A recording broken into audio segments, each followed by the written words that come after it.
Et salut tout le monde, comment battre l'araignée de l'au-delà sur Edge of Legends, Aggret, on va voir ça ensemble dans cette vidéo. On va voir les champions qu'on peut utiliser et tout, les champions gratuits. On va faire la compo pour l'araignée 90 avec une nouvelle compo que je vais faire par la suite, qui va être plus rapide pour ceux qui sont endgame. Et je vais refaire une compo pour ceux qui débutent, expliquer comment les battre. Et je vais faire une petite compo pour la 20, pour ceux qui bloquent sur la 20. Petit aparté de moins de 10 secondes, si vous achetez des packs sur RSL, alors il n'y aura pas de pub dans cette vidéo-là, mais n'hésitez pas à rejoindre le serveur Discord, vous avez de l'aide dessus. Donc n'hésitez pas à rejoindre, on fait des giveaways, plus de 200 € de giveaway par mois, donc n'hésitez pas à le rejoindre, le lien est dans la description. Alors, les compétences pour le boss, alors tout d'abord on va commencer par l'A2, puisque l'A2, dès que le combat commence, il va créer 4 araignées, enfin il va rajouter 4 araignées qui vont avoir un buff contre-attaque dessus, il fera directement équipe avec les petites araignées et il va attaquer tous les ennemis si il n'y a pas de bébés qui ont été, s'il y a des bébés qui ont été engendrés. Il fait cette compétence dès le début du round, donc c'est à dire que dès que vous allez arriver sur le boss, il va commencer par ça, et c'est ça que quand vous voyez le boss, il commence à jouer et il vous attaque, c'est à cause de ça. Son 1, il attaque tous les ennemis, il place un debuff poison de 5% sur tous les ennemis pendant 4 tours, il va répéter l'attaque à chaque fois qu'il y aura une petite araignée qui n'aura pas de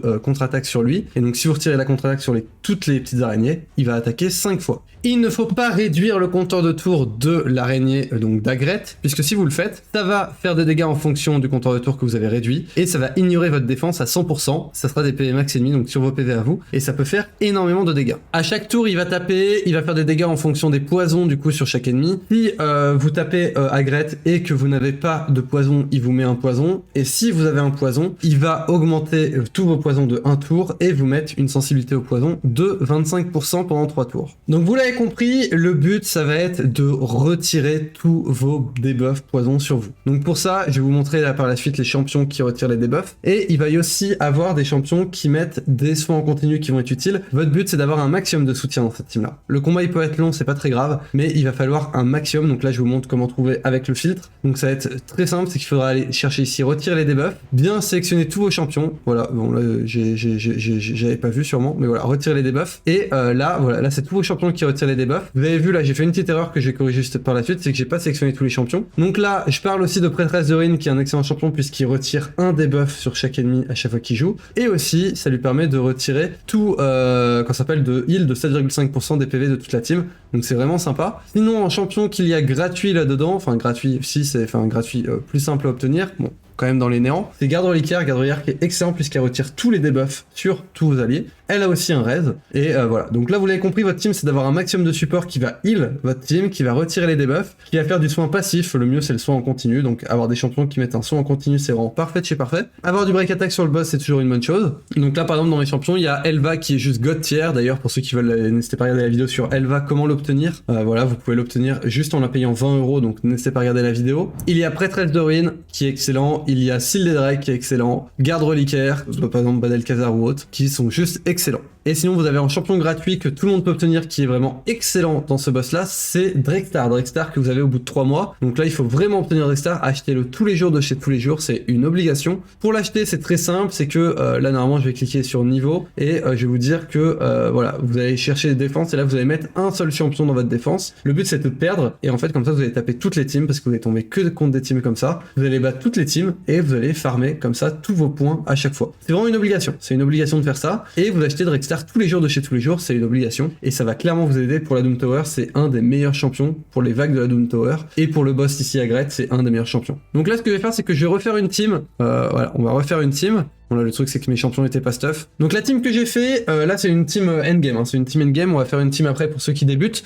Mais voilà, donc j'ai pris Mariska parce qu'elle retire les debuffs. Avec le passif de Taras ça va permettre de faire beaucoup de dégâts. J'ai 3 Gnut, hein, donc j'aurais pu faire le combat en 10 secondes, mais c'était pas le but, c'était de vous expliquer un petit peu qu'est-ce que j'ai mis et pourquoi. Cardiel qui permet de retirer les debuffs et de mettre un réanimé après la mort, donc ultra important. Plus il a un super lead, hein, il a un super lead, bon là j'ai Mariska qui est mieux mais voilà. J'ai Acridia qui permet de faire des dégâts sur les PV max ennemis, donc ce qui permet de faire beaucoup de dégâts. Et le Gnut pareil qui permet de faire énormément de dégâts. Attention, là j'ai mis 2 champions qu'il faudra éviter pour ceux qui débutent. J'ai Gnut qui permet de réduire le compteur de tour sur son 1, donc ça c'est pas bien parce que ça peut faire contre-attaquer l'araignée, c'est pas ça peut mais ça fera contre-attaquer l'araignée, donc ça c'est pas bon. Et la Crisia qui permet avec son A3 aussi de réduire quand ça s'appelle le compteur de tour, et donc ça c'est pas bien du tout. Donc là je lance les combats à la main, j'aurais pas à l'auto mais à la main. C'est obligatoire de faire les combats à la main pour ceux qui débutent, quand vous avez pas les bons champions et pas le stuff.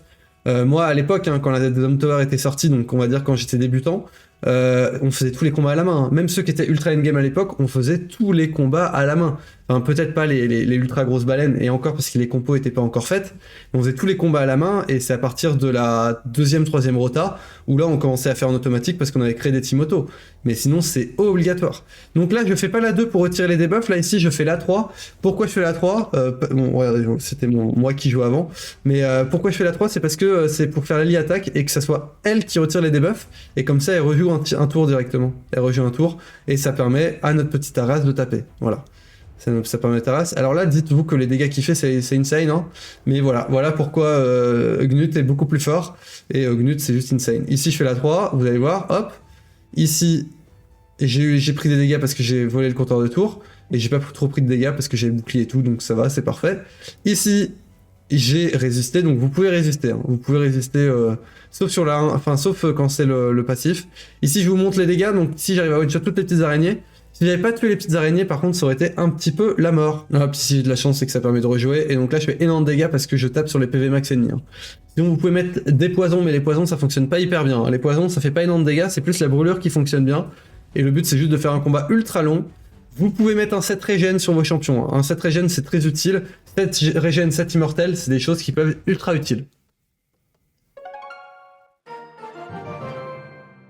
Et donc voilà, là le combat est fait. Là ce qu'on va faire, c'est qu'on va aller faire un combat dans la normale. Donc combat dans la normale, hop. Donc là je vais prendre des champions que tout le monde peut avoir. Ici Bugler on le prend pas, pourquoi? Parce qu'il tape sur tout. Il peut tuer, il peut one shot les petites araignées, donc c'est pas bien, faut éviter au début de jeu, on évite. Hein. Sinon on prend énormément de dégâts. J'ai mis un Vogot pour pouvoir heal quand il se prend des dégâts. Et j'ai mis que 4 champions parce que en début de jeu vous aurez 5 champions, mais moi j'ai mis que 4 parce que là ils sont ultra bien stuff. Et rien que déjà avec Vogot, en soi, Vogot j'aurais pu le retirer, mais j'aurais pris beaucoup plus de dégâts. Et puis là, bah, je fais encore le combat à la main, hein. Je fais le combat à la main comme ça pour vous montrer ce qu'il faut faire ou pas. Hop, ici je vais faire la 2 comme ça. De toute façon on le fera pas sur les vagues, enfin sur le boss. Donc je peux le faire. Ici pareil j'aurais pu faire la 2 parce que dans tous les cas je le ferai pas sur le boss. Et là mon but c'est juste que le KL il one shot la vague. Hop. Hop. Et les petits KL. Voilà, one shot tout le monde. Et là notre but c'est juste de taper l'araignée. Voilà, on a juste à taper l'araignée, on fait rien d'autre. On fait rien d'autre. Là regardez les poisons, donc là c'est elle qui joue en premier pour pouvoir retirer un debuff sur tous les adversaires. Ça permet qu'on prenne moins de dégâts. Ici, je prends pas trop de dégâts parce que Vogot avait un set bouclier. Voilà, Vogot a un set bouclier. Et ultra utile parce que comme ça, on prend moins de dégâts. Hein. On a des PV supplémentaires, quoi. Donc là, voilà. Donc là, je commence le combat avec déjà... là, je suis encore full PV alors que sinon, je serais déjà à peut-être 60% de PV. Donc ça qu'avec Vogot, c'était plutôt sympa d'avoir un set bouclier. Et là, je fais énormément de dégâts grâce à mon KL qui est en full dégâts et qui a tueur de géant dessus. Qui a tueur de géant. Maître de guerre, pardon. Qui a maître de guerre dessus. Et là, les maîtres de guerre, c'est ça, quand vous allez voir les dégâts. Ici, j'ai pas proc sur le tueur de géant, parce que avec ça, il y a un tueur de géant.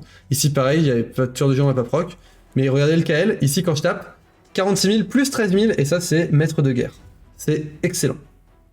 Et donc là, c'est comme ça qu'on fait des dégâts. Et vous voyez, hein, après, il y a les petites araignées qui prennent... Enfin, il y a tout le monde qui prend des dégâts grâce aux brûlures sur les petites araignées. Et c'est ça que Drekkstar est excellent. C'est vraiment pour ça que Drekkstar est excellent. Hop, là, on refait des dégâts. Il n'y a pas eu maître de guerre qui a proc. Tueur de géant qui a pas proc encore. Hop, ici, ça a pas proc. Vous voyez, là, ici, elle aurait pris tellement cher qu'elle serait peut-être déjà morte. Hein. Elle serait peut-être déjà morte. Et hop, ici, on termine le combat. Et puis voilà. Pour les maîtrises, donc c'est ça que je voulais parler. Cette maîtrise-là, faites attention de ne pas avoir mauvais œil. Et il y a plusieurs boss qui sont interdits, où mauvais œil est totalement interdit. Donc attention à ça, totalement attention à ça. Et pour tous ceux qui viennent de réussir le boss grâce à ça, je vous laisse regarder la vidéo qui s'affiche juste ici, qui va permettre de battre le prochain boss, qui est le boss Scaravet. Je vous donne tous les meilleurs conseils pour pouvoir battre ce boss-là. Je vous laisse regarder la vidéo, n'oubliez pas de vous abonner si c'est pas déjà fait, à mettre un petit like et un commentaire sur la prochaine vidéo.